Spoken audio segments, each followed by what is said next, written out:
श्रीगुरुभ्यो नमः। हरि ओम। श्रीमहागणाधिपतये नमः। श्रीमहासरस्वत्यै नमः। हरि ओम।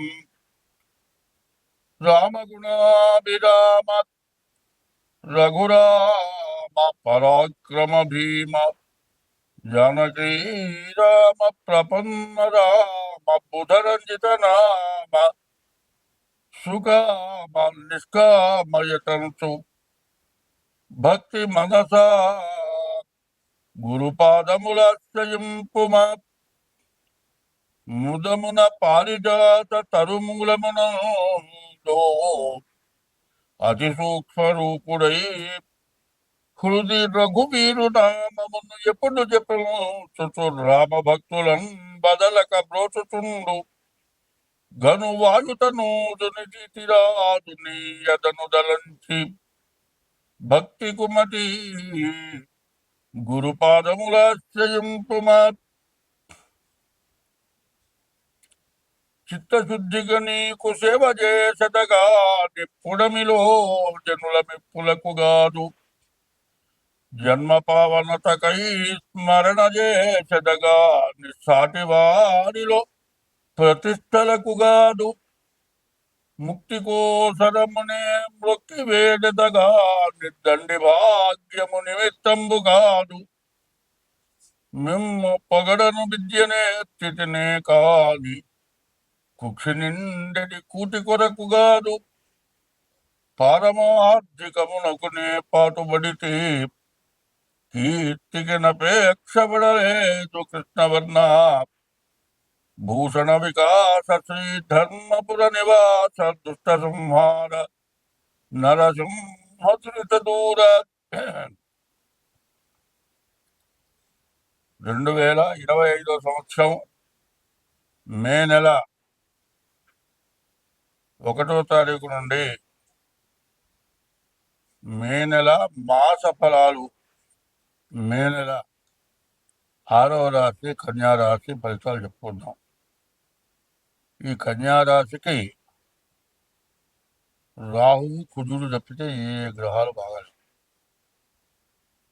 దీనివల్ల మీకు ఎప్పుడూ రాని డబ్బులు ఇప్పుడు వస్తాయి. కుజుడు వల్ల జీవితంలో కొనుక్కోలేనటువంటి ఇల్లు కొనుక్కోగలుగుతారు. జీవితం మొత్తం ఒక జబ్బు ఉంటుంది, ఏ క్యాన్సర్ లాంటిదో. ఏదో ఉపశమనానికి మందులు వాడటం తప్పితే వ్యాధి తగ్గేది కాదు. అటువంటి క్యాన్సర్ కూడా తగ్గుతుంది ఈ నెలలో.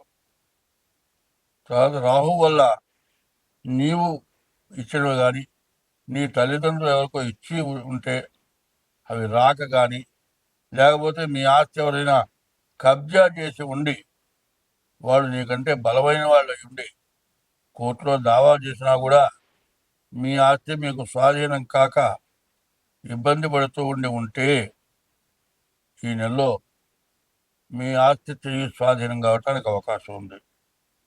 తర్వాత కొత్త ఆస్తులు కొనుక్కోవడానికి అవకాశం ఉంది. అది తప్పితే మిగతా ఏ విషయంలో కూడా బాగాలేదు.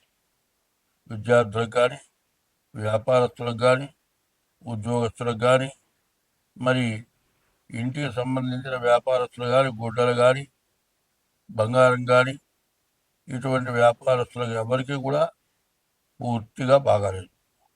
ఈ రాశి వాళ్ళకి కూడా ఆదాయం అనేది సక్రమంగా లేదు, ఖర్చు మాత్రం ఎక్కువగా ఉంటుంది. కాబట్టి ఈ రాశి వాళ్ళు మీ డేట్ ఆఫ్ బర్త్ ద్వారా మీ జాతకం చూపించుకోండి. ఒకటే చెబుతున్నా, గుర్తుపెట్టుకోండి, ఇది ఎంత ఘోరమైందంటే అన్ని రకాలుగా కష్ట నష్టాలు ఎక్కువగా ఉన్నాయి.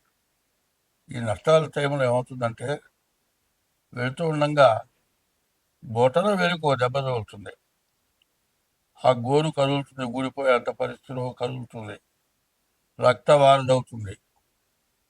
పోనీ దాని మీద ఏ పసుపు వేశాడు, ఇంటికి వెళ్ళాడు, పోనీ డాక్టర్ దగ్గరికి వెళ్ళి ఆ వేలు క్లీన్ చేయించి కట్టు కట్టించి మరి మరి ఎటువంటి ఇన్ఫెక్షన్ రాకుండా ఏదైనా ఇంజక్షన్ చేయించుకోవడం చేస్తే ఆ తగిలిన దెబ్బ మానుతుంది. ఇట్లాంటి టైంలో డబ్బులు ఆదాయం లేని టైంలో, ఖర్చులు ఇబ్బందులు ఎక్కువ ఉన్న టైంలో ఈ వేలికి కూడా దెబ్బ తగులుతుంది. అదే పోతుంది నేను అశ్రద్ధ చేస్తే నడుస్తూ ఉంటాం కాబట్టి మట్టి తగులుతుంది, నీళ్లు తగులుతాయి, నీళ్ళకి పొడి దుమ్ము కూడా కాళ్ళ మీద పడుతుంది. దీనివల్ల సెప్టిక్ అయి వేలు వేలు సంగతి పట్టించుకోవచ్చు, కాలు మొత్తం తీసేసేటువంటి పరిస్థితి వస్తుంది. ఇదంతా కూడా ఏమవుతాయంటే, ఒక్కో మనిషి బాగున్నప్పుడు నా అంత గొప్పవాడు లేడు, ఇక నాలాగా సంపాదించగలవాడు, నాలాగా పిల్లల్ని పోషించగలవాడు, ఇక నాకంటే ఇక మగవాడు ఎవడు లేడు అనుకుంటాడు బాగున్న టైంలో. ఇట్లాంటి టైంలో లేదు, వాడు ఏం చేయాలో తోచగా మరి ఎట్లా ఉంటుందంటే, అసలే కోతిట దాన్ని సారాయి పూసేట, నిప్పంటిచ్చేట, కోతికి పిచ్చెక్కిందిట, ఇక దేశం మొత్తం నాశనం చేస్తుంది. ఈ జాతకం టైంలో, ఇట్లాంటి టైంలో మరి జాగ్రత్త లేని వాళ్ళు ఆ కోతి ఎట్లా చేస్తుందో అట్లా చేస్తారు. ఇంట్లో పిల్లలను తల్లిదండ్రులను పట్టుకొని సావగొట్టడం, మరి ఇంట్లో వాళ్ళని పగలగొట్టుకోవడం, మరి బజార్లో పోతూ పోతూ ఎదురొచ్చిన వాటితో తగాదా పెట్టుకుని వాడిని కొట్టడం. బయట ఇంట్లో వాళ్ళు కొడితే నోరు మూసుకొని ఉంటారు, బయట వాళ్ళు కొడితే వాడు పోలీస్ కేసు పెడతాడు. ఇట్లా దండగా మరి ఖర్చులు వచ్చేటువంటి పరిస్థితి మరి ఈ కన్యారాశికి బాగా కనబడుతుంది. కాబట్టి ఈ రాశి వాళ్ళు, ఓ శాస్త్రం ఉంది, అన్నీ ఉన్న ఇస్తారు అణిగి మణిగుంటుంది సార్. ఇష్టట్లో అన్నం పెట్టారు, పప్పు కూర పచ్చడిని చుట్టూ వేశారు, అది ఎగరమంటే ఎగురుతుందా? ఒట్టి విస్తరి మాత్రం గాలికి ఎగురుతుంది. అట్లాగే ఇంతకుముందు అన్ని రకాలుగా బాగుండి అప్పుడు జాగ్రత్తలు చేసుకోకపోవటం, బాగున్న టైంలో పిచ్చి పనులన్నీ చేసుకోవటం, ఎంత ఘోరంగా ఉంటుందంటే ఈ రాశి వాళ్ళ పరిస్థితి.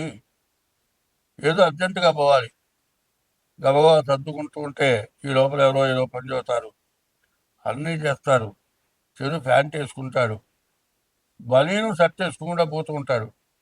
ఏంటంటే అర్జెంట్ పని మీద పోతున్నారంట. ఏంది అర్జెంట్ పని ఏంటి? అదే చొక్కా లేదు, ఏమి లేదు, ఏంటో అయితే అప్పుడు చొక్కా చదువుకోలేదన్నమాట గుర్తొస్తుంది. అంటే నీ మైండ్ నువ్వు సరిగ్గా పెట్టుకోక చేతులారు కొన్ని పనులు చేసుకోవడం అవుతుంది. కాబట్టి ఈ రాశి వాళ్ళు మనస్సుని స్థిమితంగా పెట్టుకొని అనవసరమైన సమస్యలు తెచ్చుకోకుండా, గొడవలు పెట్టుకోకుండా, మీ తారీఖు నెల సంవత్సరం టైము ద్వారా మీ జాతకం చూపించుకొని దానికి ఏదైనా గ్రహాలు బాగుండకపోతే దానికి తగిన శాంతి చేసుకుంటే మీకు అన్ని విధాలా బాగుంటుంది. మెదలకుండా కూర్చుంటే మాత్రం మీరు పడేంత నష్టం ఎవరు పడరని మాత్రం గుర్తుపెట్టుకోండి. స్వస్తి.